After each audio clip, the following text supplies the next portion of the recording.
Okay, so before we start the video, I just want to say something about this video. This isn't your regular, like, reading a comic and explaining it, like, in a serious manner. This is just a stupid video about me just reading a Superman story. It's so stupid, the humor's stupid, everything's stupid. I explain it poorly, but I just want to make stuff different and a little bit fun for you, whoever is watching. If you want to watch the whole 30-minute video, I don't know, but if you want to watch it, you watch it. The jokes are pretty terrible, but I thought they were funny. I don't know, if you like it, you like it. But anyways, hope you guys, or hope you person enjoy this video. I hope you enjoy it. Thank you for watching this video. Hello, welcome to the C-Tone channel. So today I am going to be reading Superman Peace on Earth. Not reading it, just kind of retelling it. So this story basically comes from the world's greatest superheroes, drawn by Alex Ross and written by Paul Dini. So here we start out. It's basically the retelling of Superman landing in bumfuck Kansas with these two elderly couple. He basically went, just crashed. Let's hope one day he doesn't end up in the Soviet Union one day, or some alternate universe he ends up there. So basically, as Clark grows up, he basically gains superpowers the older he grows. His strength went up the max, probably tougher than I don't know who. He could probably solo Goku. And then his body is invincible, he literally can't be beaten. And he later became a reporter that walks among men and be nearly when needed. Oh no, and be nearby when needed. In times of trouble, I am there as Superman to fight for liberty and justice. I have sworn to protect the world that has taken this child of Krypton and embraced him as one of our own. So here we are. Here we are with a young Clark and his dad spreading seeds around their farm. Couldn't be me. And he says how the smell of fresh cut hay is a thing. But most of all, I remember my father, patient. I was about to say painant and gentle, as work in the field together. He said, "Easy does it," he said. Scattered the seeds at a few times. They'll throw them in clumps, like the French do. So when his dad was teaching him to spread the seeds widely and not in a clam, he says, some people are fine the way they are, but some need a little bit help and could be a little bit goofy at times. And in this time of year, his voice became so clearly because it is Christmas. It is the winter season. And he basically has this big ass like tree. And he's flying, right? He's like, I gotta remember the absence of loved one when I so far away. Then, damn, I mean, I'm gonna be dead honest with you. This is beautiful. This should be in a museum of sorts. Like, this literally deserves to be in some part of a museum. He's basically putting down the tree right in the middle of, I don't know, the thing that makes it stand up. Then all the crowd cheers, and deep inside he feels like a little kid. And with a swirl of color and a flash of light, the holiday season has officially began. But then he hears someone calling his name. He's like, they're like, Djibouti man, please help me. Then he turns, but I ain't Djibouti man, bruh. Then he realizes it's a little girl. And then bro gets Djibouti lady and rescues her.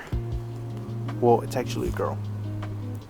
And then he flies to a hospital. Let's hope the hospital bills aren't too much for these people. Then he's like, this woman, this girl is homeless and hungry. She has many cases like the poor girl in my Oh wait, this is something else. It says Rebecca promised me the girl will be well cared, and she directs her staff to bring some nurturing broth and prepare another bed. The girl stays in my thoughts all night. And into the next day, I suggest the editor we run a piece on the homeless for the holiday. I mean, it's not like the homeless, like, you know, it's not like you live in goddamn, like, New York and they're like, you know, like, they're not like that, you know. I mean, they literally are crackheads. They probably, like, do crack, like, every day. They're like, are you okay, bro? Have you been taking your meds recently? And then all they're doing, like that's how they respond. So you can't understand them. Because they're mentally, they probably gambled all their life savings away. This is why you don't give money to homeless people. Because they are probably gonna just sell it for beer. They're gonna go like, they're gonna fucking go. It's like, you want your money for that, or would you rather spend your money on books? Because I would do that. I don't want them going like, and then they're like, go, go, go, go, go, go, go. After he left the girl, he went outside to ponder. He looks like he may steal your girl. He really isn't. He isn't really. And then while looking around, he saw a homeless man asking for the money dollar. It was like, it dampens me because this is during the holiday season. The needy need to be loved and cherished. But at the shelter, hold up, I gotta read this verbatim. At the shelter, I asked about the girl brought in by Superman. Dr. Mason tells me that the young woman's name is Jody. A runaway from a poor southern land, she thought there would be better opportunities in Metropolis. Well, let me tell you something. There ain't no opportunities in the town when it's taken over by homeless people. But there was no job and no friends. You probably have no job because you don't have a college degree. Don't you dare go to college and get an art degree. That's worthless. Get it on some science degree or math degree or something. And no friends. She was reduced to begging malnourished. She might have died if it was not for Superman. Riggs notes, it's too bad Superman can't be there for everyone in need. I agree. You aren't wrong. And then we're to the Daily Planet. That night, I skipped the paper's holiday party. That's called dedication, let me tell you that. You skip like everything just to do like your job or anything, like something, that's low-key dedication. And so now, Clark over here, he's looking at paper, as photos and papers. And then he gets into a paper about starvation. It's like people say, in Africa there's no food nor water. There actually is. Like, there literally is a ton of food. But it's like, depending on where you were born, you're either screwed or you're kind of living good. But then Clark remembers, I think back to my father as a farmer. He had a natural understanding for the earth. I remember him telling me this world is capable of providing for all of its creatures. Even now, with so many more people, there exists enough food for everyone. He ain't wrong. There is enough. But then there are like these obese 600-pound people who are like, give me Big Mac. I want Burger King chicken nuggets with the chicken McNuggets on the side with the fry with the Dr. Pepper. Like those people, we gotta tell them, we should genuinely ban them. We should be like, get out of here, bro. Like, get out of here. You're too fat. Get out. Get out. The problem, Paul used to say, is people as far as we go. We had problems with sharing. Seems everyone's too busy holding on what they care for their neighbors are doing. If you're really caring about so many people, You should just stop caring, bruh. Like, genuinely, it's clearly gonna help you. Pa said it. I would take a special individual with no personal agenda to make everyone realize that the world has to offer. Someone who could put his own needs aside to help for the greater good. That's actually a pretty good thing. You know, you take all your put all your problems aside that you could handle everywhere and like help people. Be a star man, if you get what I mean. Be the star man. And then here we have this like piece of art. Like, look at this spread. Like, this is genuinely a piece of art. Like, Alex Ross is such a talented person, a talented artist. He's literally my favorite like comic book artist. Like, he makes everything so realistic. I'm sorry that I'm always staring this way. I don't know why, but I'm looking at myself in the camera, and then there's like the webcam over here, and then but then I see the recording over here. But Alex Ross is literally the best. He makes everything so realistic. How much time it takes for him to do this is so cool and so amazing at the same time. It takes long, but it's worth it. It's genuinely worth it. After me gushing about Alex Ross, we're back to Superman rescuing a little boy from the fire. I guess the firefighters couldn't do anything about it because they can't rescue anybody, right? Am I right, guys? But why couldn't Superman just take it out with his ice breath? Why couldn't he just do that? Okay, so anyway, back to thing. Now he's lifting up a bridge. Like, he's lifting it up. And then he has like this chain around him, rescuing people. He's like, I look upon my powers as a gift, not mine alone, but for everyone who needs it. I mean, he ain't lying. I mean, I think it's the platinum kryptonite or something that like gives any regular person like Kryptonian powers. So you could literally give it to anyone if he'd like to. And so here he goes. He rescues the train. He rescues the plane. Let's hope that plane wasn't going to like any sort of tower. You get what I mean? Or towers. Over the years, I've helped as many people as I could. Bro, don't be like Spider-Man. Don't be like, I can't rescue one person.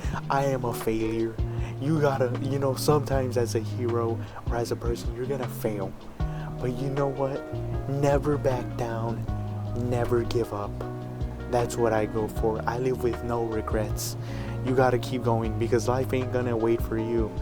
You're gonna make life your bitch. Don't make you the bitch of life. Make life your bitch. And now he's right here, sitting with all these boomers. He's like, though I dislike speaking in public, I'm grateful Congress giving me a chance to be heard. They agree, of course, that hunger is a worldwide concern, and assure me they are already doing everything within the power to help. I respectfully tell them they're in another way to right crops, in abandoned fields, going to waste in the storage. He's basically telling the Congress, why do we bring the food to people, right? But then the Congress are like, no, buddy, because then we're gonna have to bring them more food. Warning and expenses, and they're like, their money, we need money. But something I never think is like, why instead of giving them the food, we bring them to the food? Like, we don't bring them to the food. We don't give them the food. We bring them to the food. So then we don't have to waste money. Like, we could only just waste money once with like a one-trip flight. Like, just go back and forth till we have everybody. Like, that's all you can literally do. And then here we have Superman. He's like bringing these cratefuls of food. Like, there's like, oh, let's put them in the ferry ships, where they're not really ferries, these basic ships. And then the other countries join in, probably not North Korea. They probably won't be down for that, even though there's like a famine over there and all their people are dying. I don't know what Superman would do against North Korea. That would be a genuine good storyline. I would genuinely read that. But then that shit will put us in a blacklist of North Korea, and we'll probably end up nuked one day. Some doubt whether I can do it. Others think it's a scam, and there are constant demands for interviews and statements, as I will try to do my best and keep going. Finally, my harvest is finished. The real work starts tomorrow. And that work is basically him bringing the food to like all these like empty places. Like, why would you live in a desert, first of all? Like, if there's nothing there, just leave that shit abandoned, like genuinely. Oh, oof. This one's actually good. Like, look, he's in the favelas, you know, where like all the people like live in these cramped up spaces. Like, you know, sometimes we take our housing for granted, to be honest. I feel like these people are so unfortunate. I don't know why we just destroy everything, and they're like, you know what, bro, come over to our houses, you know, let's join in. You know, it's like some Max Payne 3 shit, you know. It's like why live in Brazil when that shit's like corrupted as fuck?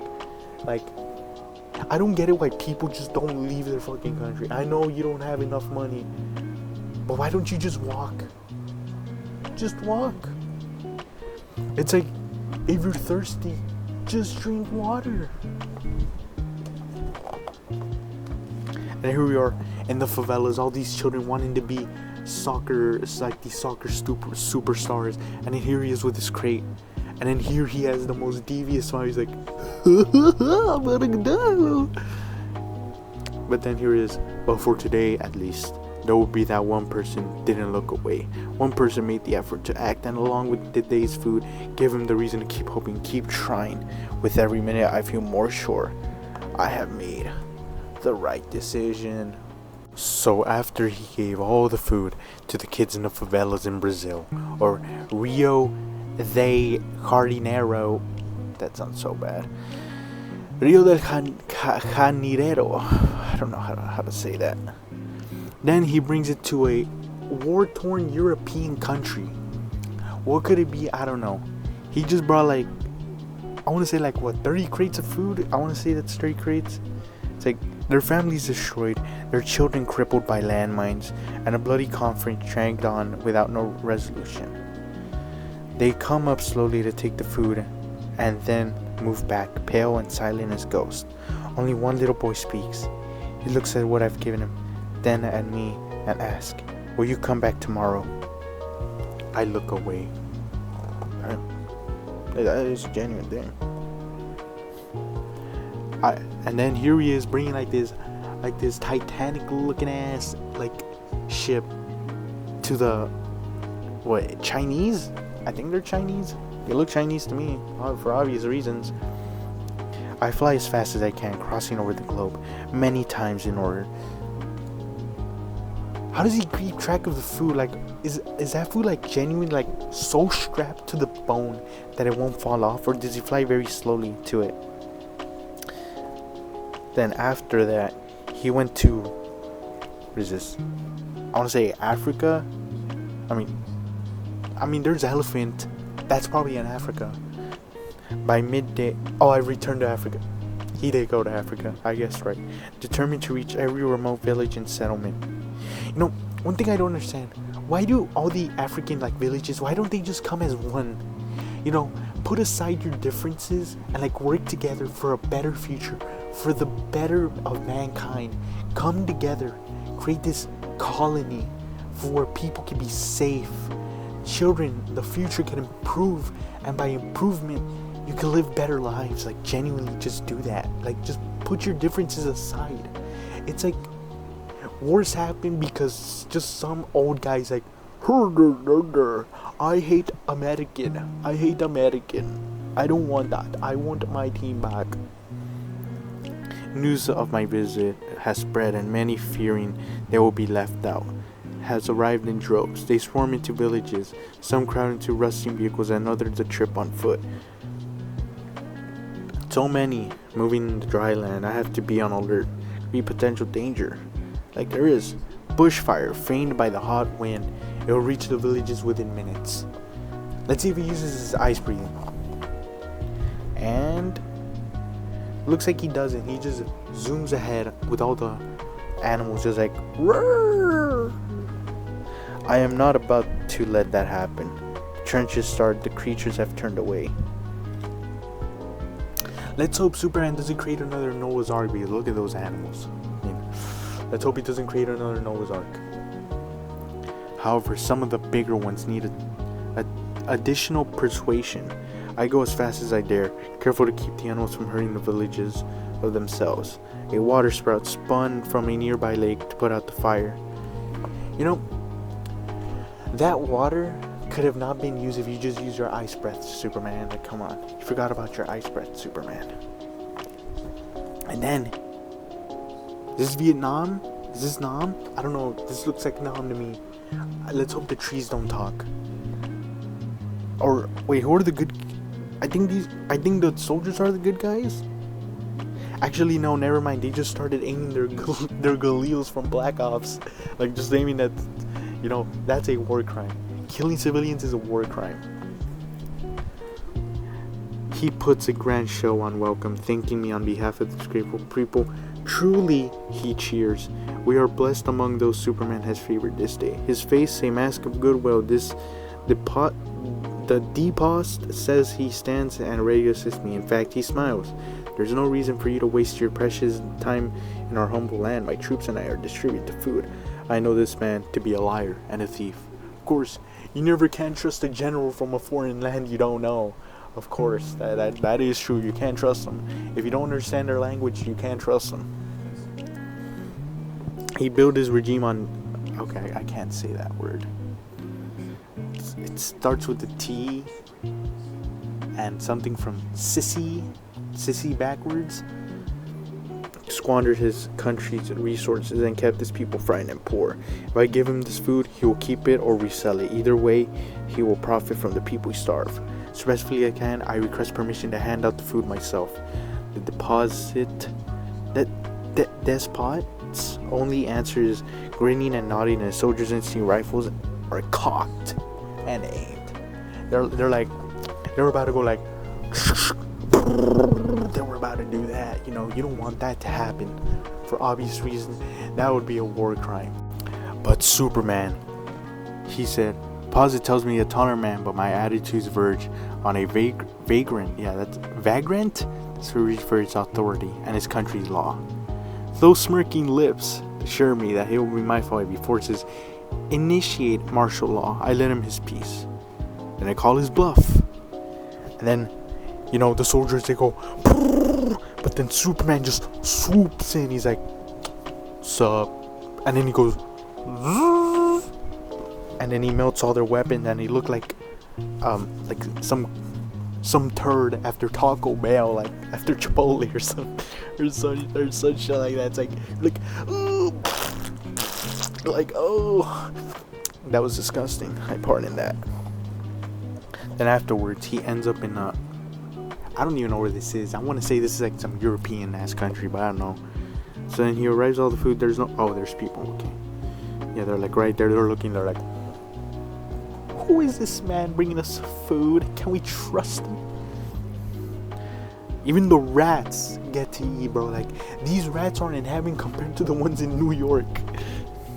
And then here he goes with more food. In other countries, I am relieved as politician, activists, and usurpers or a fraud. They don't want me to, regardless of bringing them whom I could help. The rock shattered as it hits me or bounces aside. Everyone hurts. Like, damn. Look at this one. This one's actually low-key pretty cool. See this one. You did the step, bro, I'm stuck. I land in too many places where hunger has stripped in the ravenous people of their identities. So basically, all these people are like, I'm hungry. Please help. I'm hungry. It's like, I'm hungry and I'm mad. I will, like, imagine he did that. He did a Nicolas Cage. It was like, be like, and I'm mad. The tearing fingers barely registered against my skin. I hear the rasping breathing in their lungs, the frantic breathing of each heart. It was never my intention to turn human beings into desperate, unthinking mobs. So then, after he got like surrounded by them like zombies, he drilled a hole. He went like, he did like a bee drill. He did a big bee. He literally went, and then he emerged the other side He could have been like, "Step bro, I'm stuck," but he was like, "I'm not gonna do that." And then here he comes with the boat. But then a missile comes up. He's like, and then it blows it up. There was a flash of heat, a roar of noise. The fury of the angry storm seemed to have stabbed through me. Then I became aware of the other sensation, the harsh sting of poison. And then he looks down. He looks down at the destroyed ship, shattered, and toxic, and it runs through his fingers. My mission ends here, incomplete and in failure. And then he returns back home. And he looks back at his hands, pondering about he failed. But then, did I truly think I would succeed, knowing what I do as a human nature, why I would believe everyone would willingly accept that I had give? Then again, maybe I wasn't giving the right gift. You were kind of giving the right gift, Superman. You were giving them food. Food. We don't know about drinks or water, it's just food. And here we have cold night fills my lungs and clears my head. Even newspaper and network demand some sort of statement from Superman. It's time I saw something. Then he's back in the Bugle, writing a paper. And then we're almost done with the story, like 2 more pages and we're done. Here we have this piece of art. Look at this. Just look at this. God, that's perfect. Be like a perfect wallpaper, let me tell you that. You guys can find this and put this as wallpaper, you're set for life, buddy. The welfare of Earth and its people will always be my primary concern. But if there is a solution to the problem of hunger, it must be that comes from the compassionate heart of man and extends outward toward his fellow man. There is an old saying, give a man a fish and he eats it for a day. Teach him to fish and he eats for a lifetime. The simple message asking humankind to nurture with knowledge to reach out for those in need of inspire to others to do the same. That's the life greatest necessary, its most precious gift. I ask everyone to share what they have with those who need it, their knowledge, their time, their generosity. If you're curious of what I look like in real life, then follow my Instagram at DylanIsChillinYT to find out. It is proven that generosity makes you a happier person. So if you'll be happy enough to hit that subscribe button and like button, then thank you. Especially with the young, for on them the rest of the future. And all hope of a true peace on. Here's the last page. For once again, the warm spring, wind in my hair, I make it a point to follow my own advice. Patience and gently I share with the others time to scatter the seed, a few at a time, evenly between the rows, so that each one will have enough space. I tell them not every seed will make it, but all of them deserve a chance to grow. That was a pretty good story. I love the ending. But anyways, I hope you guys liked this video. I do apologize for my little humor. It's because I kind of want to make something different when I read comics, because all I see is like just people just reading out the comics, just explaining it boringly in my opinion, but I wanted to spice it up a little bit with some little bit of humor. I've never seen a channel that does that type of humor, but at the end of the day, it's my channel. I want to do what I want, and if you guys enjoy it, you enjoy it. If you don't, you don't. It's fine. But anyways, I guess this is it. I've been C-Tone, and I am out. See you next time.